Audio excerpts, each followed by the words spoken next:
C'était chaud, mais le Barça conserve sa place de leader en gagnant ce match ici face à Las Palmas à l'extérieur sous score de 2 buts à 0. On sait tous que le Barça est capable de nous faire kiffer en termes de contenu, de marquer beaucoup de buts, etc. Mais là, on va pas se le cacher.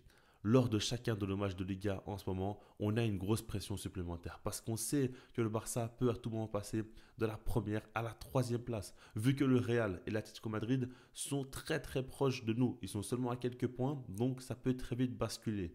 Et ici, quand on regarde, le contenu est très important, mais les résultats le sont tout autant à l'heure actuelle. Maintenant, évidemment, on va analyser le contenu et c'est toujours ce qui va donner raison à la saison d'un club, donc c'est pour ça que c'est très important. Mais dans l'idée, il faut bien comprendre que le plus important a été fait dans ce match. Maintenant, ce n'est pas pour autant que tout a été parfait. Loin de là, on a vu quelques petites choses qui n'ont pas fonctionné et je vais donc en parler. Déjà, ce que j'aimerais dire, c'est que oui, on a vu des contre-attaques de Las Palmas très intéressantes, où ils ont su apporter du danger. Ils ont su se créer des situations dangereuses et faire mal au Barça. Maintenant, le truc, c'est que oui, ils ont voulu contourner le piège du hors-jeu du Barça, et ça, on a vu quand même beaucoup d'équipes déjà le tenter, et en soi, ils s'y sont plutôt bien pris, mais ce n'est pas pour autant pour moi que c'est là que se trouve le problème. On sait tous qu'Hansi Flick veut prendre des risques, accepte aussi de concéder des occasions, et ça fait partie de son plan de jeu pour attaquer aussi en étant plus haut sur le terrain. Moi, ça me pose pas vraiment problème. En tout cas, dans ce match-là, non. Après, des séquences de jeu où pour moi le Barça peut faire mieux, mais dans l'idée ici, c'est pas vraiment un problème. Ce qu'il faut se dire surtout, c'est que dans l'utilisation du ballon, le Barça n'a pas toujours été très bon dans ce match, voire pas du tout. On a vu une longue période où le Barça n'arrivait pas vraiment à créer des occasions nettes. Et quand on regarde, selon moi, le problème, c'était l'occupation du terrain dans les derniers mètres. Là, on voyait que souvent les joueurs du Barça se précipitaient, jouaient des ballons très longs, perdaient le ballon assez rapidement, n'arrivaient pas à conserver le ballon en position haute. Et dans les 30 derniers mètres, il y avait beaucoup d'imprécisions techniques. On a vu par exemple Fermin Lopez, pour moi, il l'a très bien illustré malheureusement. J'ai pas envie de tomber sur lui, il est sorti à la mi-temps et pour moi c'est un joueur vraiment hyper intéressant, pétri de qualité et qui peut faire beaucoup mieux. Je n'ai aucun doute là-dessus, mais en tout cas il est passé à côté de son match. On a vu beaucoup de passes totalement ratées. On a vu quelques bonnes choses aussi, mais à un moment donné par exemple il reçoit le ballon où il est seul au second poteau, il veut faire une remise pour Lewandowski alors que là il faut allumer la cage. À un moment donné aussi il est plein axe face à la cage et il veut faire la passe à la Yamal alors qu'il est excentré côté droit. Ça, j'ai pas trop compris au niveau de ses prises de décision et même au niveau de sa réalisation technique. Il y a seulement une passe excellente pour Rafinha du pied gauche que j'ai retenu. Mais dans l'idée, voilà, on avait beaucoup d'imprécisions de sa part et ça, c'est problématique. Mais globalement, ce n'est pas le seul, hein. Attention, il y a beaucoup d'autres joueurs aussi qui ont raté, notamment Casado. Je trouve qu'en première période, il a raté beaucoup de passes et ça, c'est problématique encore une fois. Maintenant, ce qui est intéressant, c'est qu'Hansi Flick réagit assez vite. Daniel Olmo a remplacé Fermin Lopez et ceux qui me suivent sur Twitter ou même sur YouTube savent très très bien.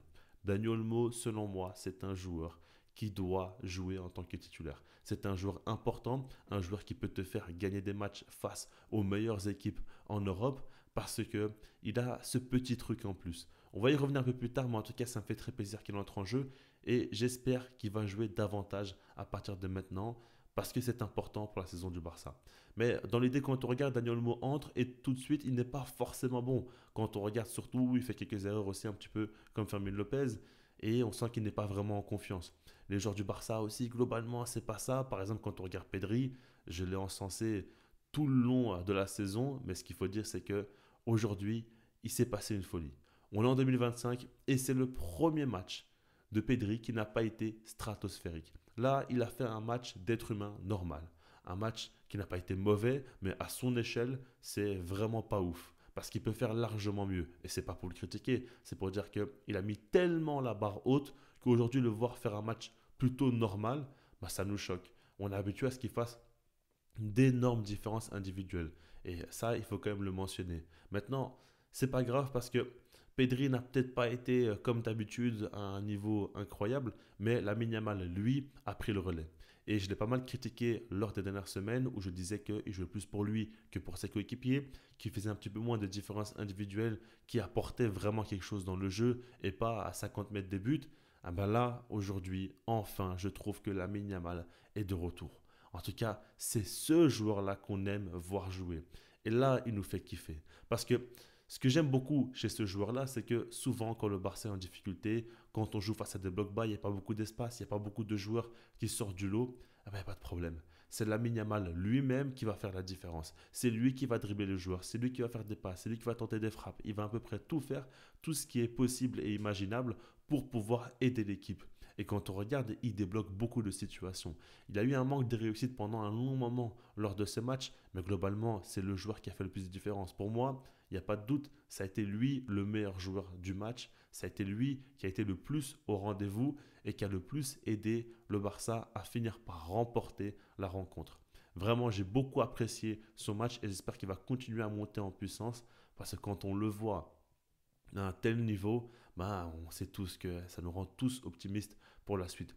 Quand on regarde par exemple, c'est lui qui fait la passe D pour Dani Olmo, il a été décisif et cette passe D là, elle est magnifique parce qu'il est dans le demi-espace droit et justement par rapport à son positionnement, c'est intéressant. On sait qu'il colle souvent la ligne et des fois quand tu joues face à un bloc bas comme ça, tu as envie qu'il soit plus axial.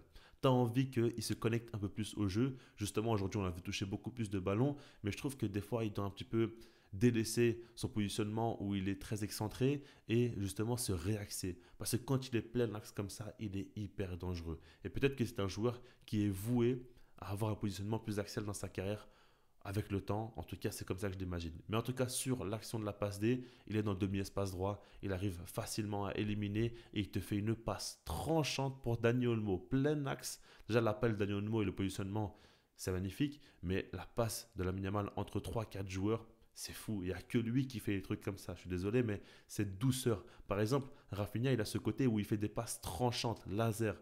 Ah ben non, Lamine Yamal, lui, c'est toujours avec beaucoup de douceur et ça va arriver tranquillement sur les pieds du joueur et ça facilite aussi le contrôle. Mais quand on regarde Dani Olmo, ce qu'il va faire sur l'action, il va récupérer le ballon, crochet du pied droit, frappe du pied gauche, il arrache la lucarne. Waouh! Qu'est-ce qu'on peut dire de plus? Ce joueur-là est phénoménal. Et quand il est dans la surface comme ça, souvent il met des bangers, hein. Quand il marque, lui, la plupart du temps, c'est des buts magnifiques. Et là, son but, il est exceptionnel. Vraiment, j'ai énormément apprécié ce but-là. Et puis ça fait du bien pour lui parce qu'il joue très peu ces derniers temps. Alors je ne sais pas quelles sont les raisons. Peut-être qu'Hansi Flick fait, on va dire, en tout cas ne veut pas prendre beaucoup de risques parce qu'on sait qu'il se blesse très souvent et veut prendre son temps parce qu'il revient à peine de blessure depuis quelques semaines. Mais dans l'idée pour moi, quand Dani Olmo est apte à jouer, quand il est à 100% physiquement ou presque, il doit jouer à tout prix en tant que titulaire parce que c'est un joueur différentiel. Et en fait, j'en parlais déjà au début de la saison. Dani Olmo fait que ses coéquipiers sont meilleurs de manière générale, mais surtout Lamine Yamal. Il y a une connexion entre ces deux joueurs, ils se comprennent très très bien. On sait que par exemple Dani Olmo a un super jeu sans ballon où il fait des appels tranchants, plein axe, comme on l'a vu lors du but, mais globalement il le fait très très souvent. Et ça sublime Lamine Yamal qui peut donner des ballons excellents. Et puis Dani Olmo a une qualité technique au-dessus de la moyenne. Par exemple, Pedri est dans ce cas-là aussi. Rafinha, c'est différent. Il est bon techniquement, mais c'est différent. C'est un joueur qui est plus, on va dire, dans l'efficacité. Et Pedri, il est comme Dani Olmo, on va dire, à peu près dans l'idée, mais il joue beaucoup plus bas sur le terrain. Olmo est plus haut sur le terrain. Donc, il peut combiner avec la Yamal. Et on voit des séquences de jeu où ils vont se trouver l'un à l'autre. Pour moi, ça peut vraiment changer la saison du Barça. Dans les plus grands matchs, avoir Dani Olmo et la Yamal qui combinent ensemble, ça va faire peur à n'importe quelle défense sur la planète foot. Ça, il faut bien se le dire. Et puis, son entrée, quand on regarde, ce que j'ai beaucoup apprécié chez Dani Olmo, c'est que là, on jouait face à un bloc bas. Il ne s'est pas entêté à jouer très haut sur le terrain, à faire des appels, à vouloir à tout prix marquer. Non, il n'a pas hésité à décrocher en étant beaucoup plus bas quelquefois sur le terrain pour donner des très bons ballons, notamment à Lamine Yamal, mais à d'autres joueurs aussi. Et ça, c'est quelque chose qu'il sait faire. Il a une bonne qualité de passe, une bonne vision de jeu. Il sait aussi ressortir les ballons sous pression. Donc, on voit vraiment que c'est un joueur qui peut t'apporter. Et face au bloc bas, il peut te créer des espaces lors des phases d'attaque, mais il peut aussi débloquer des situations un petit peu comme Pedri le fait. Alors, c'est pas le même registre, évidemment, mais dans l'idée, ça se rejoint. Donc, vraiment, super match de sa part. De manière globale, par rapport aux joueurs, ce que je retiens surtout, c'est que Jules Koundé a été très bon. Franchement, j'ai beaucoup aimé. Défensivement, très appliqué, très concentré, à chaque fois une bonne lecture de jeu. Et quand on regarde par exemple Casado avec ballon en première période, je vous l'ai dit, je n'ai pas aimé ce qu'il a fait, mais avec le temps, il est monté en puissance et j'ai beaucoup aimé son jeu sans ballon, comment il a coupé les contre-attaques de Las Palmas. Si le Barça n'a pas été en danger défensivement pendant un long moment, c'est aussi parce que Casado est monté en puissance et a su vraiment tout lire avant les autres. Il a été très bon et je continue à dire que selon moi, c'est lui le 6 qui doit être titulaire lors des matchs les plus importants. J'aime beaucoup De Jong, hein, et ce qu'il fait en ce moment, c'est excellent, mais le profil de Casado fait la différence. Et puis, quand on regarde de manière globale, Rafinha n'a pas fait non plus son meilleur match, mais au moins, il a su être décisif parce qu'il donne un assist pour Ferran Torres qui va allumer la cage du pied gauche. On ne comprend pas ce joueur. Il est très très aléatoire, mais en tout cas, en ce moment, ce qu'on sait, c'est qu'il marque beaucoup de buts. Et quand il entre, il est vraiment intéressant. Comparé à Lewandowski, lui, qui n'arrive pas trop à réussir un contrôle, qui ne décroche pas, alors que tu joues face à un bloc bas. Je sais pas, il attend un ballon pendant tout le long du match alors qu'il ne le reçoit pas. Je ne comprends pas ce qu'il a dans sa tête. Et puis à chaque fois, il joue à contre-temps. On voit que la Yamal s'énerve de plus en plus souvent sur lui et c'est compréhensible. Même à un moment donné, Pedri, je ne sais pas si vous l'avez vu, mais il a engueulé Lewandowski en lui disant qu'il doit décrocher lorsqu'il n'y a pas de solution. Il doit apporter justement une solution à ses coéquipiers. Et comment c'est possible qu'à 36 ans, ils ne comprennent toujours pas ça? Au bout d'un moment, il y a des choses que je n'arrive pas à comprendre et à cerner chez ce joueur. Et puis techniquement, on sait qu'il y a un gap entre lui et les autres. Ça, il n'y peut rien. Mais en tout cas, il doit compenser par quelque chose. Et actuellement, il ne le fait pas. Alors que Ferran Torres, lui, est moins fort que Lewandowski, évidemment. Dans l'idée, mais il apporte plus parce qu'il est plus malin que Lewandowski en ce moment. Ça aussi, il faut se le dire. Par rapport à tout ça, c'est pas non plus un match mémorable qu'on va forcément retenir. Mais en tout cas, ce que j'ai beaucoup apprécié aussi, c'est le fait que le Barça a tout donné du début jusqu'à la fin. Ils n'ont rien lâché. Ils sont restés très concentrés. Ils ont cru en eux et ils ont fini par remporter le match. La prochaine rencontre va être face à l'Atlético Madrid en demi-finale de Copa. Ça va être très très chaud. Mais en tout cas, pour l'instant, le Barça s'en sort bien. Après, face à Atleti, il va falloir faire un peu plus pour gagner, voire même beaucoup plus. Mais dans l'idée, je suis quand même positif et j'ai beaucoup aimé ce que j'ai vu. Dites-moi vous ce que vous pensez dans les commentaires et puis sinon moi je vous dis peace.